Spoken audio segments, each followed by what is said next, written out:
back to the Junius Malpe channel for another unscripted discussion. This is going to be pretty extemporaneous, all over the place. Sure to be accompanied by some fractured thoughts and distractions. But I wanted to bring this topic up, regardless of how controversial it is. I believe that sometimes the things that are most controversial are the topics that we tend to avoid due to the fact they're that controversial. And this one might not be for all viewers. It's definitely not for everyone who is subscribed to the channel.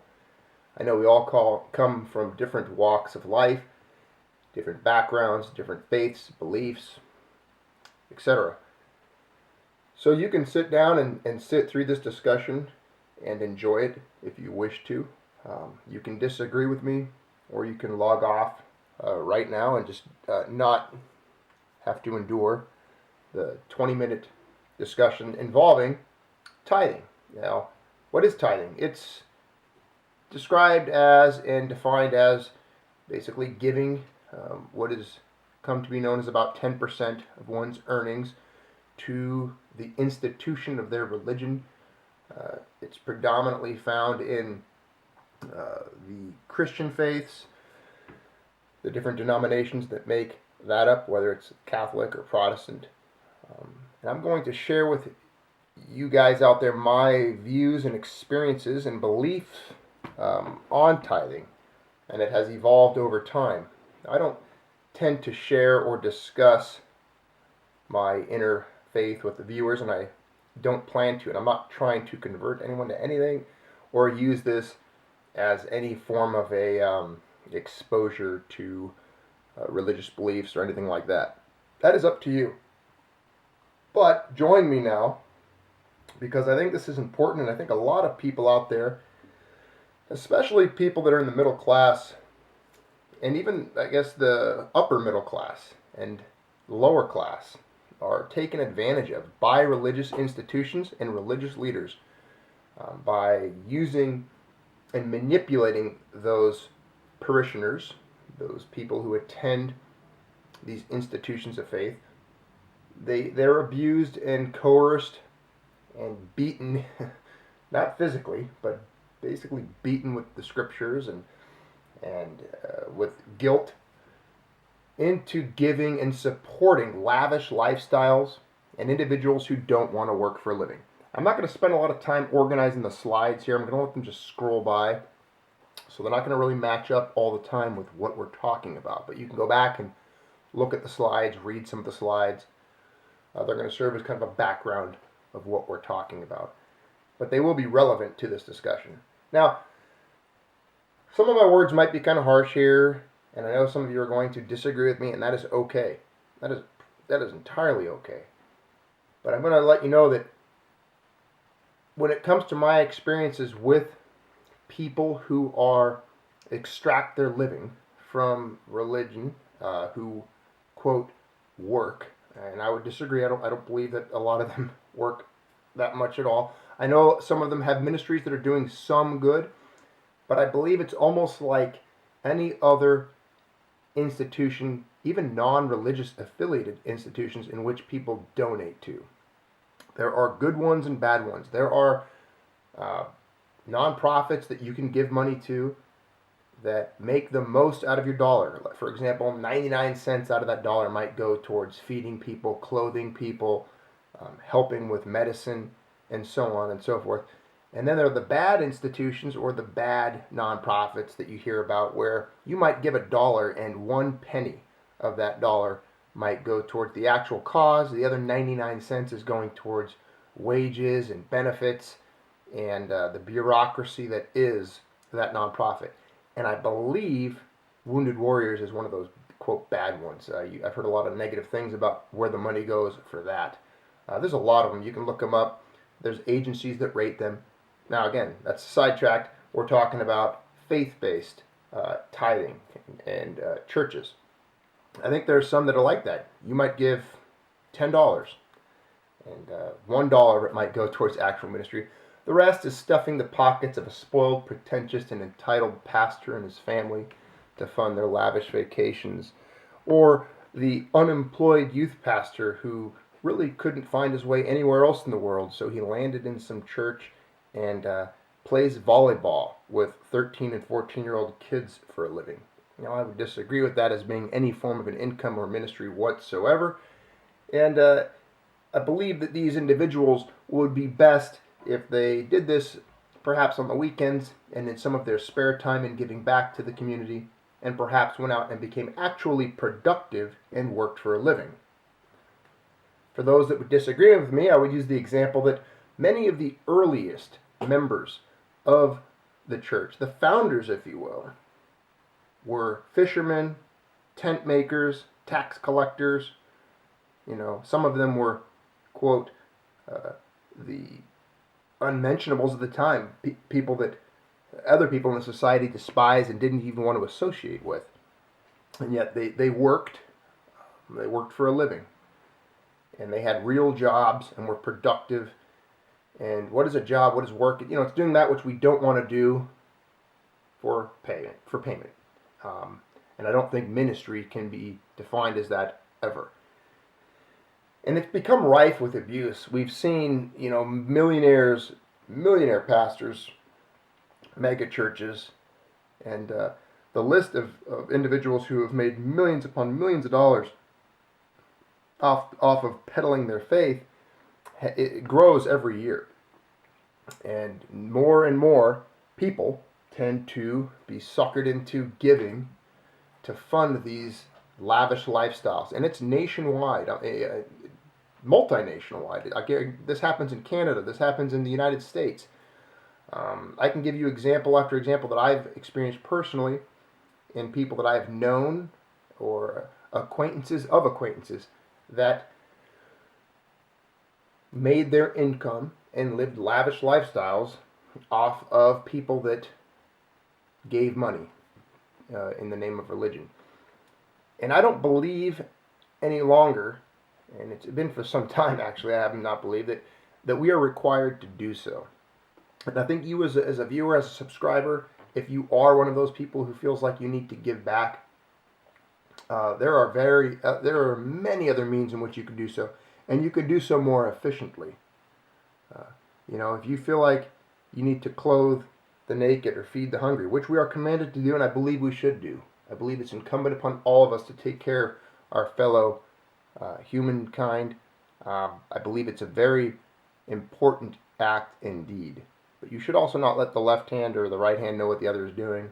You don't want to go out there and brag about it.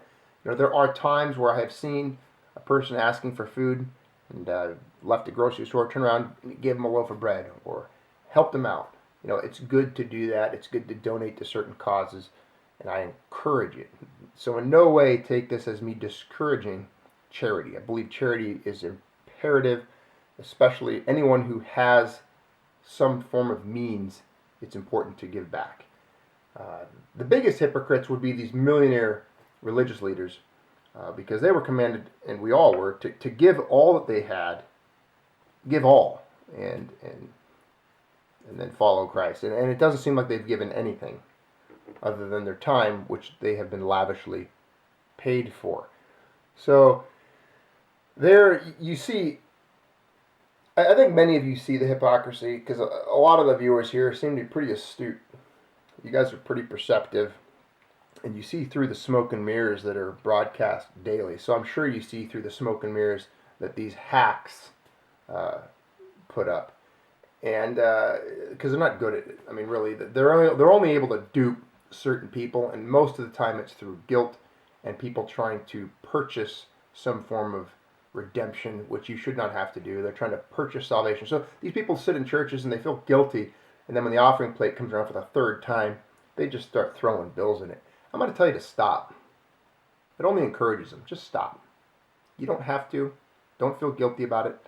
I used to go to a church years ago, where, this is actually the reason we left it. For 3 months, 4 months, every single sermon that this, I don't even want to call him a pastor, we'll just call him the midget. This midget, every single one that he gave was encouraging people to give up their money, to give to, of course, his church, right? to fund it and donate, donate, donate, give, give, give. And, they do 2 or 3 passings of the plate. And it got to the point where multiple people left for this very reason. I ended up discussing it and talking with some of them later on. And that was the reason they left that church. They got just disgusted by it. And I've known other individuals, they weren't pastors, but they were, I guess you could loosely call them missionaries. That's what they liked to pretend that they were. But these were the kind of missionaries that would try to raise funds to go on a trip to like Hawaii, to go on a surfing ministry. I don't really see that as something I should donate to. If you want to go and donate your time to go surf and pretend to minister on these nice sunny beaches, which most people would call a vacation, you can be my guest. But unless you're getting blow darts in the neck and you're not taking your family because it's too dangerous, I wouldn't really consider it a missionary trip. So these little funcations that people go on, don't let them fool you and pretend that they're going on a mission trip, because they're not. They're going on a vacation. They're going to have a lot of fun there, and they might hand out a tract here and there, but they're not doing anything productive.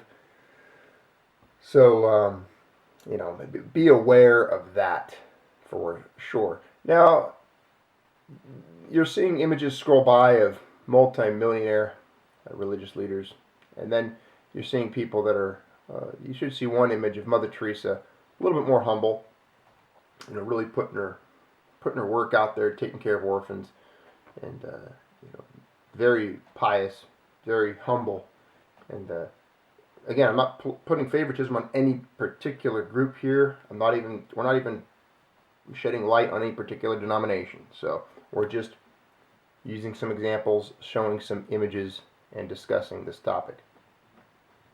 And from what I've seen, what I've read over the years, I really do think that we are not required at this point in time, and we're not judged based on giving or how much we can give.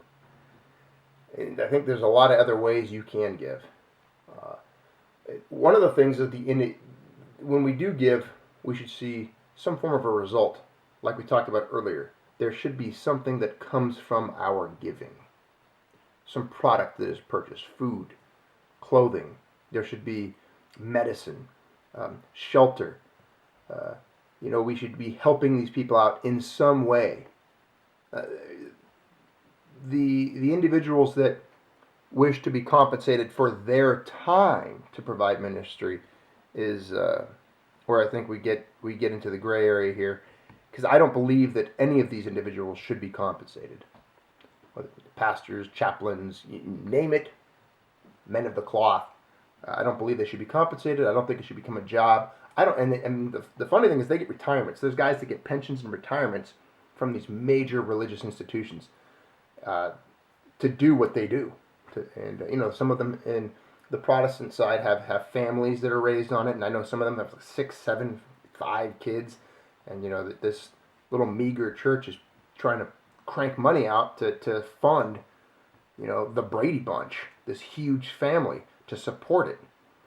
And it creates too much of a burden. Financially, it's impossible. The other thing is, look at the impotence. I would say that in today's day and age, the church is almost impotent in all of the tasks that it was assigned. If the government's having to step in and provide welfare, health care, Medicare, Medicaid, shelters, soup kitchens, all of these things in order to provide for the needy, that means the church is impotent, because it used to be, hundreds of years ago, and since the beginning of the church, all of those tasks were provided for by the church. They were the ones that fed the hungry. They were the ones that clothed the naked, provided for the needy, had shelters, provided medicine. Some of the best hospitals in the world date back to being founded by religious institutions that provided medical care as a form of outreach. And it just doesn't seem like it's done at that level anymore. And those are institutions I would feel good donating to. If there was a religious or a faith-based hospital someplace, and you know of one, and that money goes towards providing cancer treatment to people for free, or towards medicine for children, surgical procedures, give your money to that.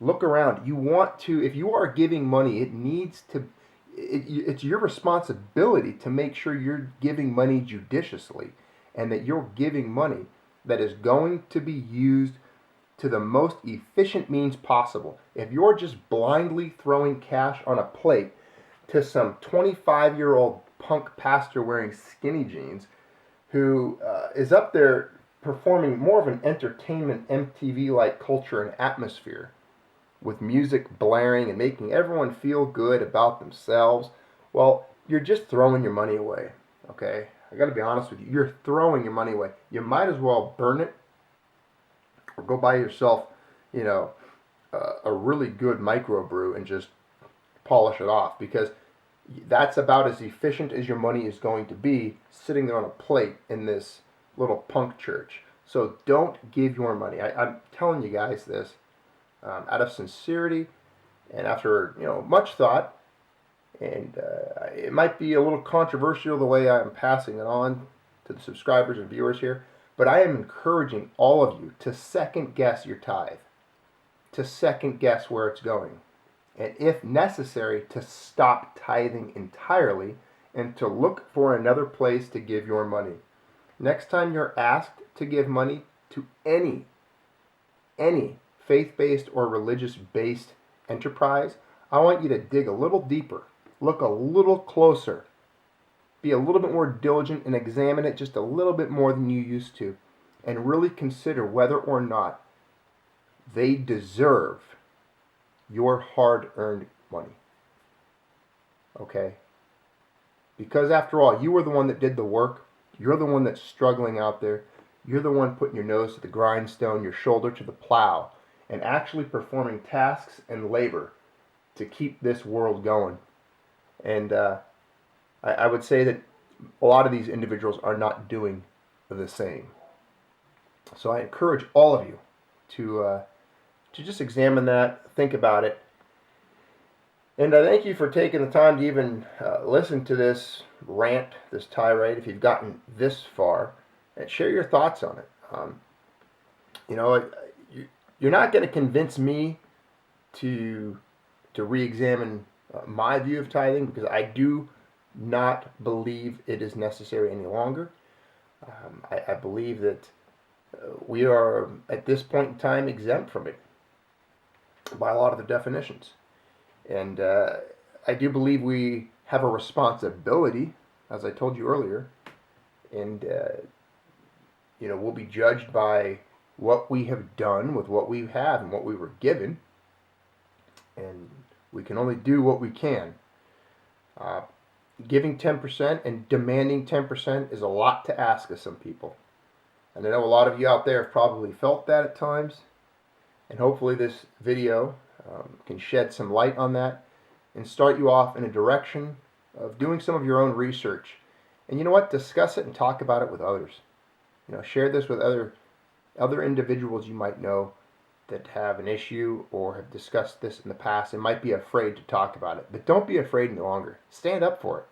And don't get coerced and browbeaten and guilt-tripped and beaten with a Bible into giving money to some suit and tie wearing slick-backed car salesmen, because that's what a lot of them remind me of. All right? Do your best. Do good works. Give to those in need on your own. And live a good life. All right? Thanks for watching. Thanks for being part of the Junius Maltby channel. Be charitable. That season is coming up. And love your fellow mankind. And as always, I appreciate your comments and time here on the Junius Maltby channel.